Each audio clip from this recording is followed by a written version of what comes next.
everyone. Let's start with English questions. Anyone? Great.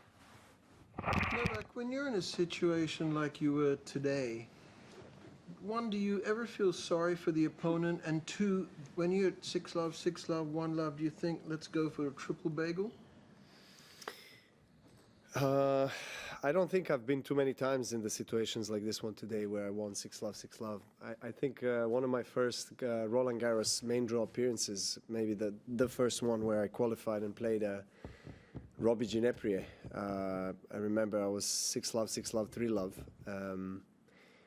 And the tension in the third set, you know, it was so big, you know, whether he's going to win a game or not, and crowd wanted him to win the game and be in the match.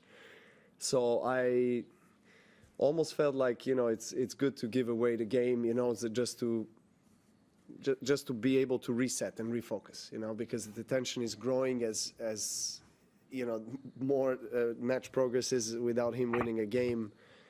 I think, you know, of course it's tough for him, but also for me to be able to kind of not think about that, not think about the triple bagel, you know.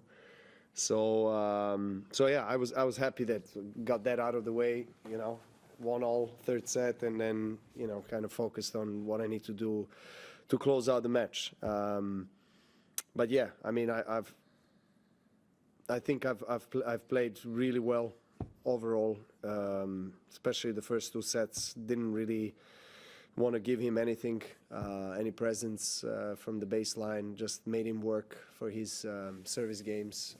On my service games, I think I got at least 1 or 2 free points every service game with my serve. That served me very well. You know, I think I have 15 plus aces, and, you know, whenever I needed to come up with a big serve, I did. Also quite high first serve percentage. So just very clean overall performance against the always a tricky opponent who, you know, plays a kind of a cat and mouse type of tennis, you know, just has very flat backhand, uses his talent and his touch very well, puts you in a very uncomfortable position on the court, you know, makes you work for your shots, and very unorthodox player. So I prepared myself very well and executed perfectly. Hey Novak.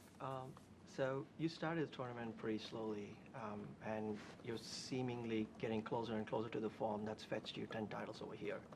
Could you give us a status update on that and how it's going to look like from here on? Well, I mean, the last 2 matches have been much better than the first 2. It's not the first time that I have this kind of particular circumstances where I start off slower and then I build as the tournament goes on. So, you know, today was the best day in terms of tennis, the way I felt on the court. So, you know, I'm really excited to enter the second week, and I look forward to the battles because, you know, obviously the opponents are higher ranked. Played Tsitsipas or Fritz, you know. There's no easy matches, no doubt about that. So, but experience of knowing what I need to do with my own body, with my training, with the maintaining of the kind of a level of, I guess, tennis related specifics that I need to work on, and also recovery has been on point. So, yeah, just day by day, it's going in the right direction. I don't know that. You've played all the people who are left a lot, who would be in your way. Do you watch any tennis at this point? I mean, either that's going on or any videos? I mean, it's hard. I can't imagine there's much you have to learn about Steph, Fritz, Sinner, who's coming up. How does that play into your game planning? Well, I mean, even though I know the guys, I still have to do my homework because everyone is trying to get better, right? Especially the guys at the top, they want to move the bar at least for 1 or 2%, or try different things and maybe, disguise their flaws in the game and improve them so they're not as exposed in these certain shots.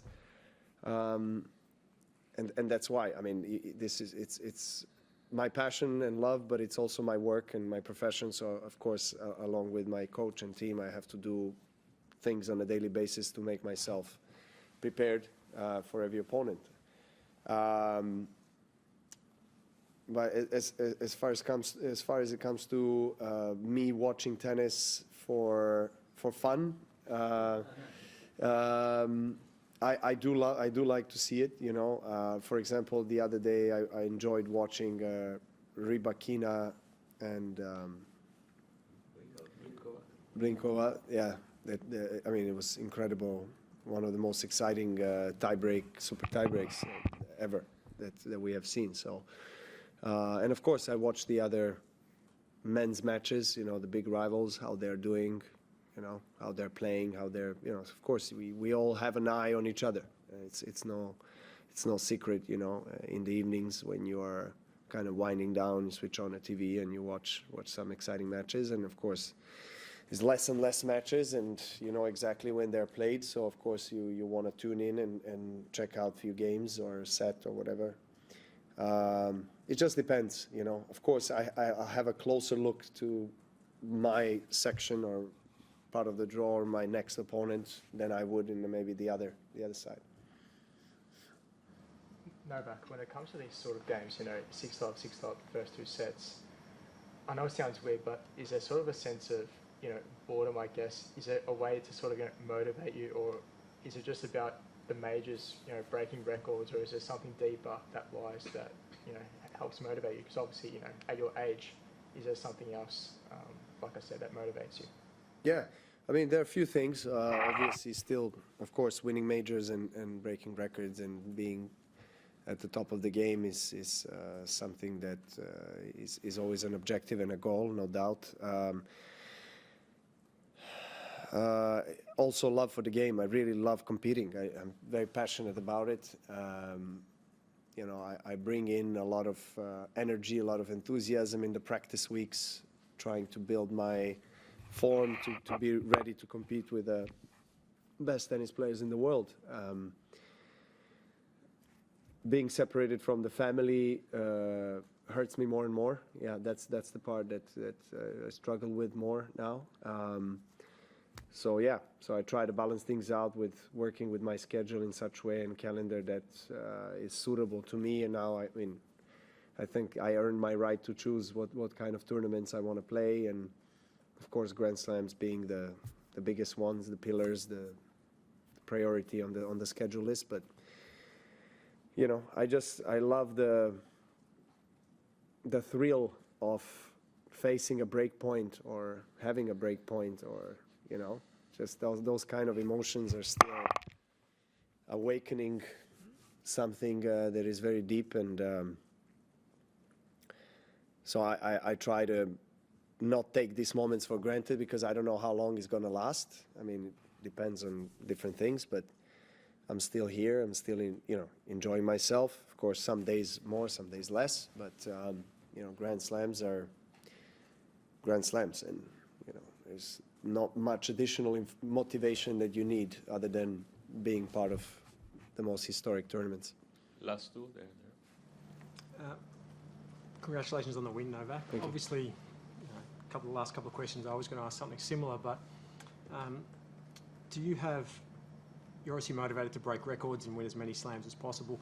Do you have a plan on, like a retirement plan? Do you plan on going out as number one still, or will you retire when you feel like your game is just dipping a little bit?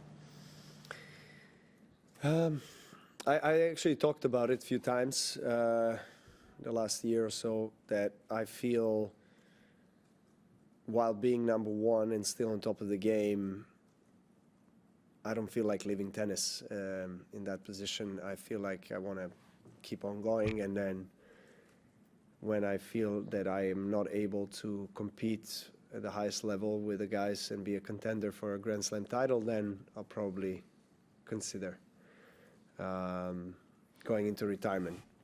But that can change, obviously. I mean, a lot of things can change. I'm not a teenager anymore, so you know, my father and husband, and a lot of things happening in the private life off court that I enjoy and that require my attention, my presence, my energy. So, yeah, still, you know, I'm really blessed to be where I am, and let's see how far it goes. Last one. Novak, considering all the records that you've broken, are you now enjoying tennis more than ever?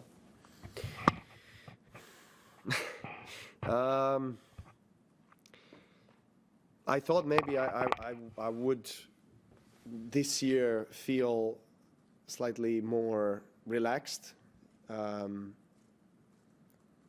lack of better term, or maybe less tension, less stress on practice sessions, on matches, but it's not. It's actually, it is as it always was, a very high intensity, and you can see it even today. I mean, I was 6-love, 2-love up, and it was a long game, and I was like, you know, going on with discussions, heated discussions with my box, and I just, yeah, I always look for the best performance for myself, and so I put a lot of effort every single day into making it happen, and when it doesn't happen, I'm frustrated, and so yeah, so it's still there, that the fire is still burning, and I think that's what allowed me to be where I am and achieve the things that I have achieved. Part of me, of course, is enjoying the process. Otherwise, I wouldn't be playing, because in the end of the day, it's not. I'm not, you know, playing anymore because I need more money or because I need more points or whatever. I just want to play, and I really enjoy the competition. So the drive is there, and that's the most important thing an athlete should always have and nurture. I don't think I'll be able to, while still competing, to be able to really kind of nonchalantly go out on the court and just have fun with it. It's just not me. I just, yeah, fierce competitor, and as many guys out there. So yeah, that's kind of my style. Wide World of Sports is your home of the Australian Open. With highlights of every match of the AO, the on-court interviews, and every day with the morning serve, you'll be ahead of the game. So click that subscribe button so you don't miss a thing this Australian Open.